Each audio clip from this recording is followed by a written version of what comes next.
Yes, definitely. This is many, many women's stories. And that is why we complain. This is exactly the attitude that many women face at police stations.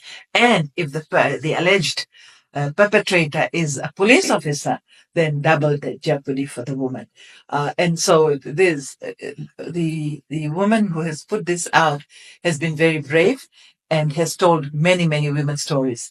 And as I said before, we have regularly complaints from women who come to see us because they go to the police first. Most of them will go there first when they have no recourse, when they are turned away by this kind of attitude. So the attitudes range from you are legally married. So does that mean that if you are legally married to someone, they've got the right to do this to you, commit a crime, such a horrible crime against you?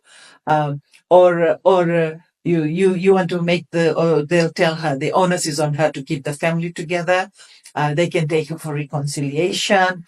Can we call your husband in? They'll try and call the husband in and also berate her for bringing disrepute to the husband. So all kinds of things go on. And women can be waiting for hours at the police station before she will be attended to.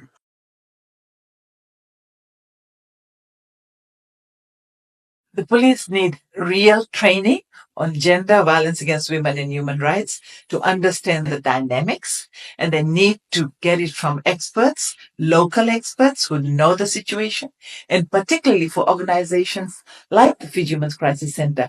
We are at the coalface. We are down there on the ground. We are listening and documenting women's experiences of law enforcement, of the whole justice system, and so on. And we know what is wrong and what can be bettered. The other thing is also the police have to get back to policing. And it has been heavily militarized over the last 16 years, and we are still continuing in that vein. So we need to do that. We need to have trained people with the expertise, with the knowledge of the law, of policing in all areas at the academy. I have worked with the academy for a very long time since we started, because police are the major stakeholders. So we have been targeting them for a long time for training, awareness, and so on. So I have seen the type of people who used to be at the academy to what it has become now, particularly over the last 16 years. People who have had no experience in training, heavily militarized because the commissioners, each successive commissioner, apart from one, were from the military. And the last 5, 6 years have been the worst. I've seen it. So there's more brawn training and less brain training. And also we have had a lot of laws promulgated during the 16 years, and I don't believe the police have kept up with it. And particularly domestic violence area, the area of rape, of childhood rape, and so on, child protection, and so on. So they are sticking to the old laws and not what is there. How to obtain a DVRO.